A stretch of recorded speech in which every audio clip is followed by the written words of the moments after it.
And you did for so many celebrities. You talked about Kangana, and they were Irfan Khan also. I mean, what kind of a lover they are, interior? You can tell us. I mean, what kind of stuff they like? See, I think when you are a creative profession yourself, their expression is acting. My expression is through my work of creating homes. So what kind of stuff Kangana likes? Like someone like a Kangana is so clear in her vision. She is again, she's someone with very strong views. Someone who's very Indian at heart, very rooted. But if you look at her life or her lifestyle, she's an old soul, but traveling the world, been there, done that, top of her career. So she again wanted that to be reflected in her home. So her home again has old world pieces, pieces which are very calming, soothing, but modern. So Do you have something which is like we can show us that Kangana you designed for something? We have it here. We can show it. No, we don't have it here. I think when we design for people, it's a one-off. That's for them. Yes. Okay, that's exclusive. Absolutely. Yeah. So Irfan Khan, what he likes. The theme-based house, what? So Irfan again was, very different. His brief to me, I still remember, was ki, Shabnam, I want to be able to walk bare feet in my home and feel that I'm walking on sand. Now, how do you interpret that brief? So we realized that, we need to use Indian stone with texture in it, which calms him and lets him get into his character. And so we kind of also become instrumental in deciphering what a client wants. So it's a joke where, we are often playing roles of psychiatrists and designers because you need to understand your client. And again, what we did for him was very, very earthy because he's a very simple soul. And we tried to recreate that for him. And anything approach you from Tollywood actors? They have approached you, or you designed something favorite you would like to share with us? Not really. From the Hyderabad side? Not really. But I think now that we are here in Hyderabad, I hope like, a lot of our creative clients over there. So what the best moment of your life designing a house, your favorite also, and you had a really struggled and tough time to work on that client, celebrity wise? I think that's a very, very tough question. But I don't think we had a tough time working. But I think my heart was broken when we finished Kangana's Manikarnan studio. And, when it was broken, that was something which was horrible because it was such a beautiful labor of love.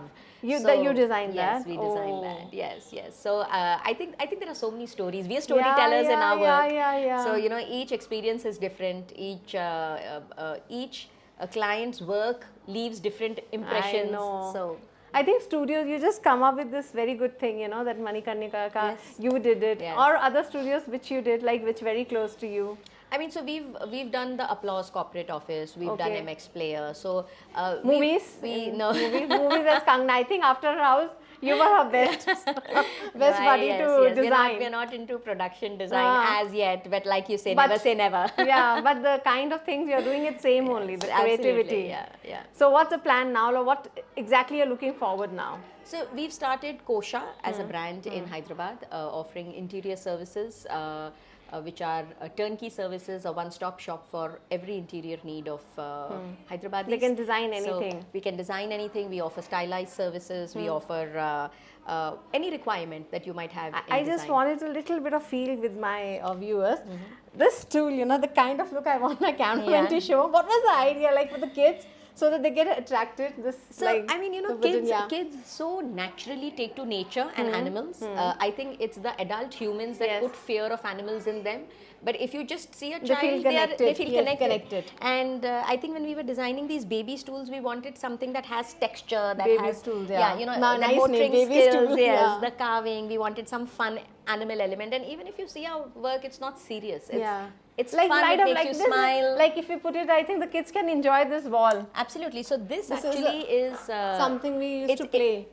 This is actually used to be used in embroidery workshops for their threads. These are thread pools. And they used to put all their threads in this for karigari work. So abhi ye kaam hi nahi hota hai, this handwork doesn't happen. So now we've kind of used it as wall panels. So we like to recycle, and you put this against a very, very modern wall the way we have. And even if you see the fabric of this sofa, these are old godadis.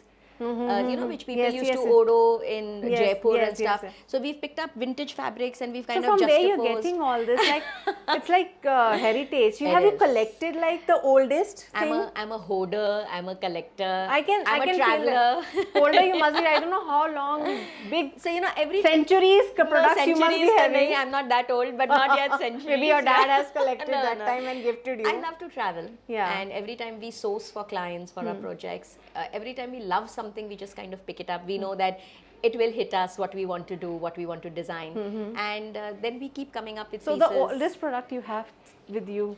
I think some of the oldest products I have not even put out for sale. I keep them for myself because I know I'll never get them again. Like? I've got a 5-foot Hanumanji, which is, I believe, more than 200 years old.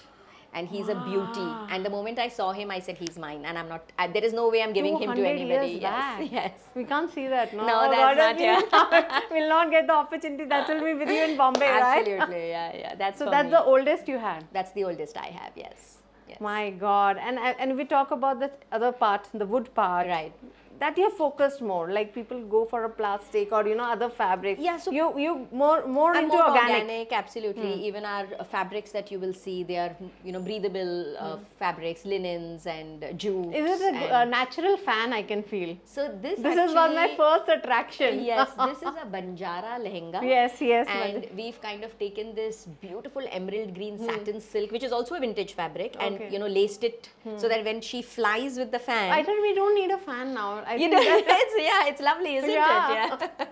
So I mean, the kind of beef we get and the interaction, nobody needs a fan. No, and also, I mean, it's a conversation starter. It's just it brings the room to life. So it was wonderful. I just wanted to know one thing more as a youngsters, Now interior designing is very serious job. Yes, it's not just kuch bhi design kare, like in fashion industry. Yeah. So how you see this industry now more growing in coming years? I think we've not even tapped the surface. I think more and more people want beautiful homes now, and I think it's a birthright. I think people should all be able to live in spaces that are beautiful. Yes. Interiors is not only about creating pretty homes, it's also about how a home functions, how it works, what it makes you feel. And I think the scope is huge. And there is a myth, if you want a beautiful house, you want to hire interior design, they are very expensive. I think that's a myth we should remove. It is. Like, I would why like so? to. You don't. Yeah. I remember it's only a higher standards people pay. Absolutely. We should not go. See, I think middle class. Creativity is free. Yes. And who defines creativity? Yes. So why do you need to think within a box? Yes. We all have heirloom pieces in our homes. We've all got brass lotas or those roti ka dabbas, which are that you need to learn to convert. Yes. You need to figure out your own personal statement and your own personal style and bring your home to life. You don't need money for good style. That's a big line. Yeah. So I just want to end up by knowing 3 tips for making your house nice or give a positive vibe. So what 3 tips you would like to give? So one tip is for sure, stop being afraid. Stop being afraid of color. Stop thinking that you need to only have white walls. Yes, you love red. I have red in my house. You can actually create a great looking home, and if you don't have access to redoing the whole home, a room which is a reflection of you. So I would definitely say play with color. My second tip would be rummage through your old cupboards and see what kind of fabrics you have lying around which you think are of no value, but they're invaluable actually. So like if you see this sofa that we've done, it's out of an old Godri. So now Diwali is coming, get a normal sofa wala which is not going to cost you too much money and redo your sofas or your cushions or whatever it is that you find. My third tip would be that style is about your personal statement. Yes. So you do not need to go expensive or blow up your bank for that. Rummage through your kitchen, look at some pieces that you have, convert them into flower vases, convert them into nice table mantle pieces. You've got a great looking home. My God. So this is the coming Dussehra tips, Diwali tips from Shabnam Gupta, free of cost. Absolutely free of cost. So after that, if you feel like, then you can connect with her for a bigger way. So ma'am, it was wonderful talking to you and giving you wonderful tips. Thank you. And I can feel the positive vibes around. That's the way you have keep up the culture and the tradition. Yes. Thank you so much. Thank you. So that was a wonderful chit chat with Shabnam Gupta. For more updates, keep watching iDream.